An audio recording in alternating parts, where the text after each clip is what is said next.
A lot of contract updates to talk about in the world of professional wrestling from AEW, WWE, and New Japan Pro Wrestling. We talk about it all next on the Squared Circle Psycho Babble. My name is Michael Valenti. Joining me is Ralph Valenti.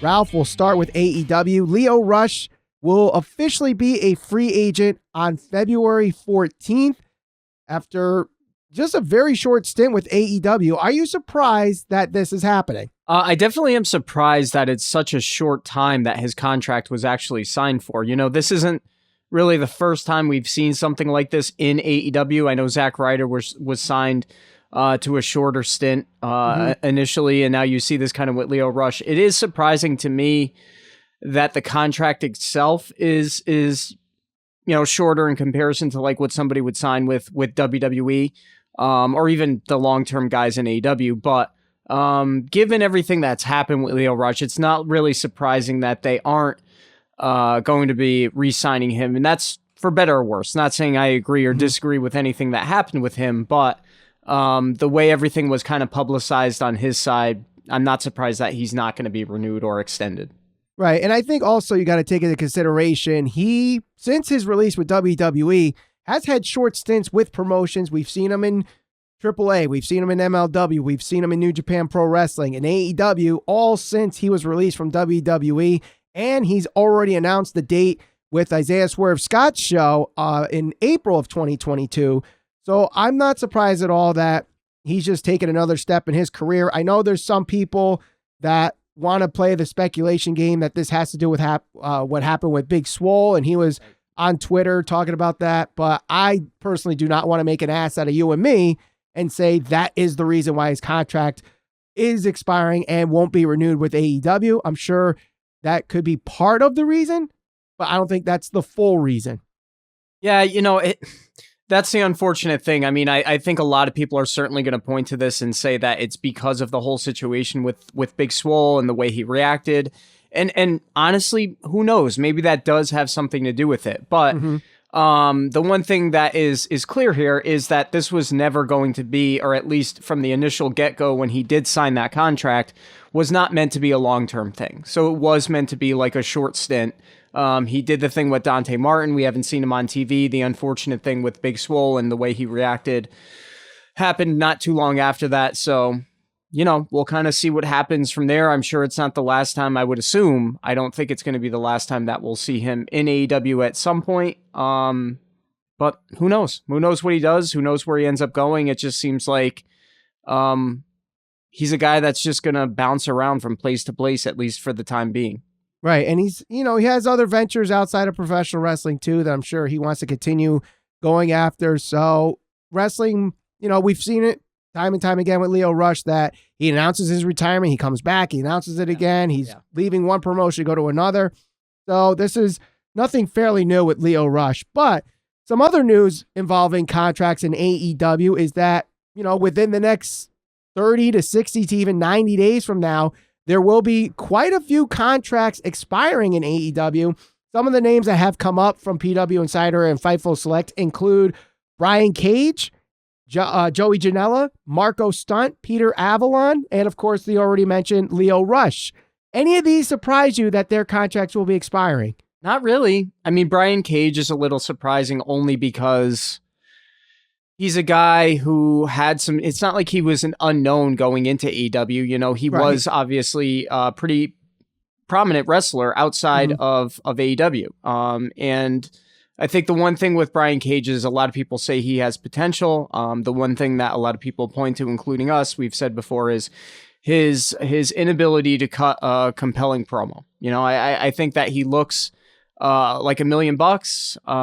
He's a pretty decent worker from everything we've seen from him. So he may be the one surprising guy. Other than that, I mean, it's not really like Joey Janela and the Librarian or guys like that are on Dynamite on a weekly basis in a prominent role. Right. So honestly, no, this doesn't surprise me. Right. And especially when AEW prides themselves as being the work rate promotion and having all these great matches on television. And listen, I like Joey Janela. I think he's a little underrated as far as in-ring work is concerned.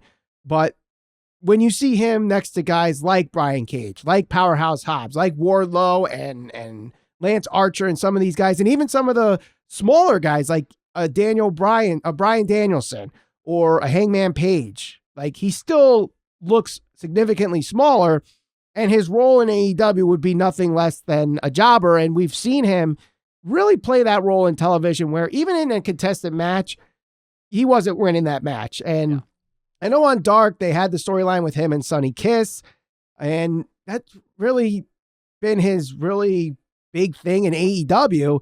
So, you know, he's got his stuff in the independents too, that I'm sure he'll just venture out in. So there's a lot of these that I'm not surprised in. Brian Cage, I agree with you. I think that promo is just what's missing with him and a national audience. And that's why his contract right now is expiring and most likely won't get renewed. Well, who knows? He might get a renewal. They might work something out, but we know him and his wife, Melissa Santos, you know, have been vocal on social media, and people have gone back and forth about his time in AEW. Is he happy there? Is he not happy there? So he might have to, you know, leave AEW. People might say WWE is probably a target. You know, Vince might like him, but I think the way they're going, Brian Cage is probably not going to be a guy that they go after. Yeah, look, I mean, even when we talk about guys being cut by the WWE, the one good thing right now is pro wrestling, while it's definitely niche, there definitely is a fan base that is going to be more dedicated. So to go and bounce around on the indie scene, like somebody like Zack Ryder, what he's doing, or even to go to and work for Impact, there's nothing wrong with that. If you can make a comfortable living outside of the WWE, outside of AEW, outside of New Japan Pro Wrestling, then that's good for everybody. I think that AEW is in a situation right now where they definitely have cemented themselves as the number 2 pro wrestling promotion in the United States, I would say. And when you get guys like Bryan Danielson, and you get guys like Hangman Page, who is super over, Kenny Omega, Adam Cole, and you start to sign these guys, Aleister Black, that there's just only so much time. And for somebody like, you know, Peter Avalon or Joey Janela, like, would it be great if they could find time for everybody? Yes. But realistically, I think they have a hard time even finding enough time for some of the guys that they have on contract. I mean, look at like Andrade, for example. Everybody talks about how talented he is. Everybody says there's something there and he could be a huge star. Right now, he's kind of just doing something with Matt Hardy, and that's okay. There's nothing really wrong with that. But at the same time, if he's going to be reduced to a role like that, where he's not fighting for titles and all those types of things, what do you think is going to happen with a guy like Joey Janela or Peter Avalon or whoever else that isn't on TV? So it's not surprising to me that they're not going to be re-signed if they aren't re-signed. And it's not the end of the world. And it's not like this could be the end for them in AEW. You know, it seems like AEW not only has guys fully under contract, but they work like an independent promotion sometimes and will pay people per appearance. And it seems like Peter Avalon might continue that because he was just part of the Dark tapings this past weekend. So chances are he will probably fill that role, work the independents, and then come back to AEW once in a while on a per appearance basis. Same with Joey Janela. I think Marco Stunt probably is done with AEW. I wouldn't be surprised if they did a per appearance with him. And then Brian Cage is a question mark. Can they re-sign his contract and give him some kind of TV time and some kind of storyline with him outside of Team Taz? It just, I know people want to see Brian Cage versus Kenny Omega, Machine versus Best Bout Machine, but I think that ship may have sailed. It seems like it has, yes. But another AEW contract, a big one that has already expired. He's working technically as a free agent, and he talked about it this past Wednesday on AEW Dynamite, is Cody Rhodes. Now, there were rumors and speculations that he would be in the Royal Rumble this year. So when he's not appearing as number 30 and people get pissed because they got their hopes up and Cody Rhodes isn't showing up, he goes on, cuts this promo talking about journalists and checking their, their facts and their dates and their receipts. He even takes a jab at Tony Khan and says that he got a contract in the mail, not the one he was looking for. And, it seems like we'll find out more this coming Wednesday for the TNT Championship in a ladder match with Sammy Guevara.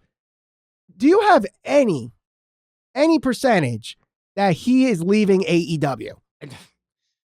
I'm 99.98% sure he's not leaving AEW. Right. The fact that he is still an EVP, correct, at this moment? He is.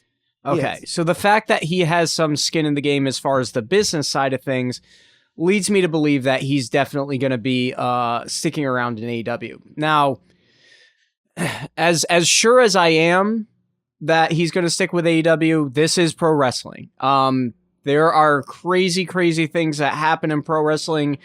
Can I say for certain that he's going to wind up in AEW? No, but if he were to show up in because let's be honest here, for Cody to go anywhere, he's not going to go to Impact. He's not going to go to New Japan unless it's for a short period of time or a couple of matches.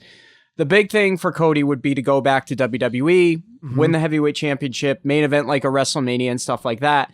Right. And Cody finds himself in a position where I think all of that stuff now, with the success he's had outside of the WWE, is certainly within reach. I mean, he's proven that he can be a big star, polarizing or not. I mean, even by the end of that promo he cut, there were a good percentage of fans that were chanting Cody.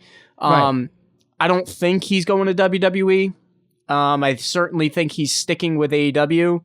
But again, in the crazy world of pro wrestling, never say never. I mean, Eric Bischoff, a couple months ago was on AEW fairly often, a handful of times, and now it seems like he's popping up on WWE almost every other week. So who the hell knows what's going to happen? Right. I mean, it is crazy. You never know in the world of professional wrestling, but for all we know, he enters number 30.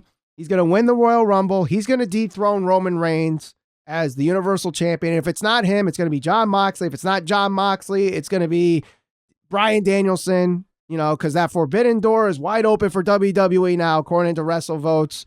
But we all know. Come on. Now, wasn't the rumor with the Royal Rumble going back however many years ago? I think even Dave Meltzer tweeted that there was a heavily speculated rumor that somebody was going to come out in the Rumble number 30, and wasn't it Cody or Kenny that was the rumor?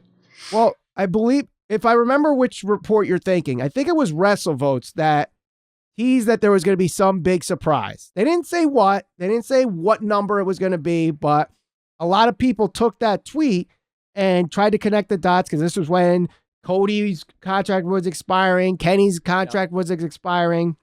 So they all thought that one of them was going to be number 30 in the Rumble, and when it turned out that number 30 was, I believe that was when Nia Jax was number 30. And everybody got pissed and thought that was a terrible Rumble because they did not get what they speculated. Yes, that must have been what I was thinking of. But yeah, I highly doubt Cody is coming out number 30 or will be in a WWE ring anytime soon. Right. I don't see it. I don't see anybody in AEW entering the Rumble this year. Maybe someone from Impact, maybe a former, WWE star like we're seeing with Mickie James, but I don't see anybody right now from AEW. No, I will say this. I am genuinely intrigued to see when somebody that has defected from WWE and has gone to AEW and found success, what will happen when those people once again become a free agent? Like legitimately negotiating with the WWE, like how WWE is going to handle those things, like with a Bryan Danielson, a Jon Moxley, guys of that stature. Like I'm interested genuinely to see how WWE is going to handle that. I would imagine they'd love to have those people back. I can't see why they wouldn't. But do they legitimately say, sorry, doors closed, you went and worked over there, we don't want you anymore? I doubt it, because we've seen that happen in the past with guys like Hall, Nash. Just about everybody has left and gone back. Warrior, Hogan, but we'll see. Right. Now, we're talking all this WWE rumors and speculation about the Rumble and whatnot. We do know someone that is in the Royal Rumble. He's got a feud right now with Johnny Knoxville, of all people, and that's Sami Zayn.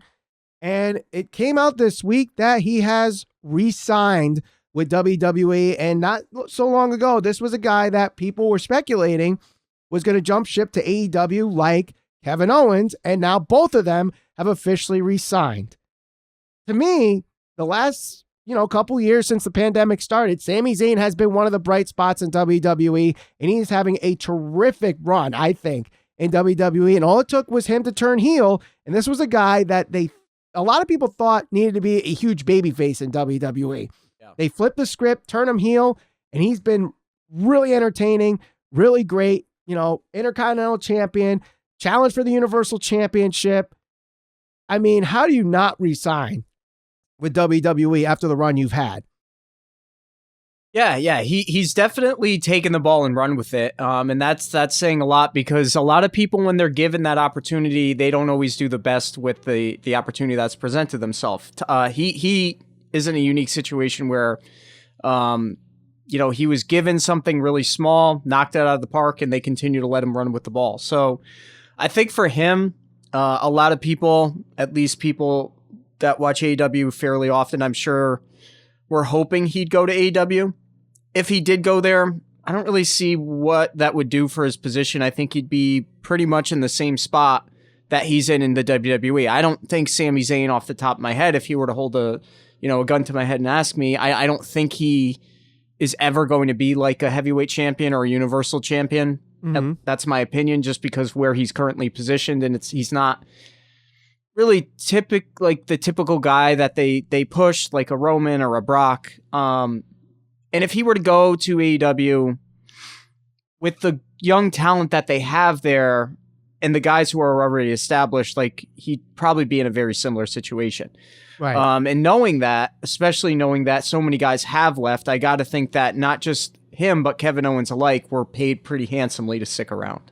Right. And I think it's a good move for Sami Zayn. His best friend, Kevin Owens, he re-signed recently, so I'm sure that influenced him into re-signing with WWE as well. And I think both of them, are they Universal Champions? Are they WWE Champions? No, but they're prominent characters on WWE programming. They find stuff for them each and every week. And I honestly don't see why they wouldn't re-sign unless they felt like they should be, world champions or, WWE champions, that AEW will definitely put them in that caliber. And, it's their final decision. They felt like it was the best for them, so that's good for them. Now, another contract that has been talked about in WWE recently, Mustafa Ali asked for his release. We found out that it has been denied. Kind of surprising. I'll admit it is surprising that Mustafa Ali's contract release request has been denied, but who knows what this leads to? Because on one side, we've seen that people have been asked for a release, denied, and they come back and have a great run like Sasha Banks, or they end in limbo for a year and then eventually get their release like FTR and Luke Harper. So this is one of those weird situations with Mustafa Ali, I think. 9 weeks of table spots, and then they'll let him go. Are you saying he's going to be the next Lana, who didn't even ask for a release? Precisely. I don't know about that. Maybe they reunite Retribution, but are you surprised that they denied the request for a release? Yes and no. Yes, because they're not really doing anything with him. No, because if they look, Toni Storm, she was popular in NXT. A lot of people know who she is, but it's not like she was household name in WWE. Not to say that Mustafa Ali is, but right. The problem is if they grant him his release especially after Toni Storm just got released, who's to say anybody that's unhappy is just going to go to management and say, I want my release. And they can't really, from a management standpoint, I get it. I just hope they actually do something with him. Right. The WWE needs tag teams. Look, they're not doing anything with Mustafa Ali and Ricochet right now. He's in this thing with freaking Sheamus. Just, I don't know, throw them together or hopefully let them be a tag team. At least do something with them. But then Vince has to pay two guys for one match. I don't know. I don't know what they do with Ali. I definitely think he's one of the guys. When you say underutilized, he's one of the guys that I think definitely falls in that category. And maybe they see that potential too. And sometimes you got to rattle the cages to get a little attention. I mean, we saw that with Punk. He was right before the pipe bomb, I mean, it was no secret that he was not happy with his current position, I don't think. And who knows, maybe WWE looks at this and says, we actually got to do something with this guy. Right. And like I said before, I don't want to make an ass out of you and me, but obviously he's upset. Whatever reason he wants to be released, he wants to be released. The WWE says no. Now, I could be like that ass and say, oh, WWE's being petty again. Yep. But at the same time, they did the same thing with Sasha Banks. Sasha Banks asked for her release after WrestleMania 35. Vince said no, take 3 months off. She ended up taking 6 months off instead. She came back and had the run of her career. That could happen with Mustafa Ali as well. They could give him the time off. He comes back and has the best run of his career in WWE. Also, what could happen, as I said, FTR, who requested their release, Luke Harper, who requested his release, and Andrade, who requested his release, all got denied by WWE and then eventually were granted their release. It took a while, but they eventually got that release. That could also happen to Mustafa Ali. But I'm not going to make an ass out of you and me today and say WWE's being petty. And I'm not going to make an ass out of you and me today saying that he's the next Sasha Banks situation. I'm going to let this play out. And I know people are going to say, well, typical WWE fan saying, let it play out. But I've gave you two options on both sides where this could happen. Yeah. I mean, what choice do we have? You literally have to wait and see what happens here. I don't blame WWE for not granting him his release, but if you're not going to release the guy, do something with him. Exactly. That's what I hope happens, but we know that's not always what happens. But let's close this off with a promotion we haven't talked about in a while. Let's say, at least a year. New Japan Pro Wrestling. We actually had a contract update there that Tetsuya Naito, one of the big names in New Japan Pro Wrestling, has re-signed with the promotion, but took a 24% pay cut in this new deal. Now, he is on the back nine of his career. He's got some bad knees, and New Japan pretty much took a financial hit due to the pandemic. They weren't doing shows like WWE and AEW were during the pandemic. And then when they finally did, they were touring, but with limited capacity. So they're not exactly at the revenue in stream that WWE and AEW are in. So some cuts had to be made. Interesting to see that, we are getting Tetsuya Naito to take such a significant pay cut. Are you surprised at the pay cut being that big, given all the circumstances? Well, assuming the circumstances are that they really legitimately were not making the money that they once were because of the pandemic. I mean, what choice do they have? You gotta try to, stay afloat. And if you have to give guys pay cuts, unfortunately, the good thing is he was understanding about it and he resigned, and he's working for a company that I think is gonna continue to use him correctly. So it sucks. I mean, nobody wants to get a pay cut, but he's employed with a really prominent wrestling company, so there's nothing wrong with that. No, there's not. And I think this is similar to what we see in pro sports where, there's a player that in their prime was one of the best and got big money contracts. And then as they get closer to the end of their career, they're getting like league minimum or very significant pay cuts just to stay in the league. I think that's part of the reason why Tetsuya Naito took such a pay cut, because I think he knows at this point, even in his own faction, he's not the focal point anymore. You have Shingo Takagi, you have Sonata that are up on the rise or in the main event picture in New Japan Pro Wrestling. And while Naito's still there, he might be getting himself further down the card. And who knows? And I think that might play a factor into why that 24% pay cut happened, and it's better than 100% pay cut and they don't sign him at all. And then he has to go find somewhere else.